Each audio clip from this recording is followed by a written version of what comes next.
আসসালামু আলাইকুম রহমতুল্লাহ। Dear friends for ever, একটা কথা খুব বলতে ইচ্ছে করছে। মানুষ যখন বৃষ্টিতে ভেজে তখন সে পোশাক বদলায়, মানুষ যখন ঘাম দিয়ে তার শরীর ভেজায় তখন সে ভাগ্য বদলায়, আর মানুষ যখন রক্ত দিয়ে তার শরীর ভেজায় তখন সে ইতিহাস বদলায়। ডিয়ার ফ্রেন্ডস, এই পৃথিবীতে সাকসেসফুল হওয়ার জন্য, কোনো সফল গন্তব্যে পৌঁছানোর জন্য, কোনো অর্জনের জন্য ছোট্ট কিছু বিষয় দরকার।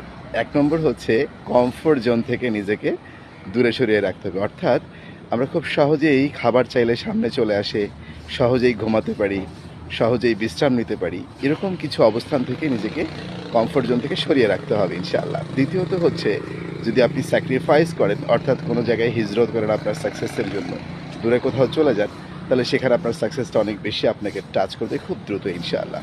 সেই গন্তব্যে আমিও রয়েছি আলহামদুলিল্লাহ। এই দুটা বিষয়কে ফলো করে, কমফোর্ট জোন থেকে নিজেকে দূরে রেখে এবং স্যাক্রিফাইস করে আলহামদুলিল্লাহ আমার গন্তব্যে আমি পৌঁছাচ্ছি। আপনারাও পৌঁছাবেন সেই প্রত্যাশায়। অনেক ভালোবাসা আপনাদের প্রতি। সবার সাথে অনেকবার দেখা হবে। জান্নাতুল ফেরদাউস পর্যন্ত একসাথেই থাকবো। আসসালামু আলাইকুম রহমতুল্লাহ। আমা তৌফিক ইল্লা বিল্লাহ।